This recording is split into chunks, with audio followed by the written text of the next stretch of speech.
Mirip artis Korea, penampilan Bunga Zainal pakai baju transparan disorot. Kini bertahta jadi istri produser tajir, tengok gaya mantan Raffi Ahmad pakai baju transparan. Gaya Bunga Zainal sampai disebut mirip artis Korea saking cantiknya. Sosok Bunga Zainal selama ini memang tak pernah sepi dari perbincangan publik. Apalagi setelah mantan Raffi Ahmad itu menikah dengan produser tajir bernama Sukdev Singh. Seperti diketahui, Bunga Zainal dinikahi Sukdev Singh pada 2014 lalu. Hasil pernikahannya dengan Sukdev Singh, mantan Raffi Ahmad itu telah dikaruniai dua orang anak yang bernama Karan Pradi Singh dan Harnil Pradi Singh.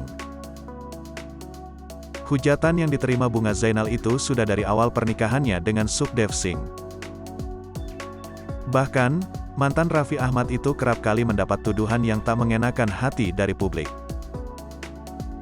Salah satunya yakni dituduh sebagai wanita matre dan poroti harta Sukdev Singh lantaran mau menikah dengan duda tajir yang usianya lebih tua 18 tahun darinya. Baru-baru ini, Bunga Zainal tebar pesona kenakan baju transparan.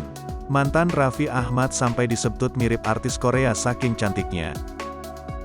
Pada foto tersebut, mantan Raffi Ahmad mengenakan baju transparan yang mengekspos lengan mulusnya. Penampilannya juga tampak cantik paripurna dalam balutan dress putih transparan.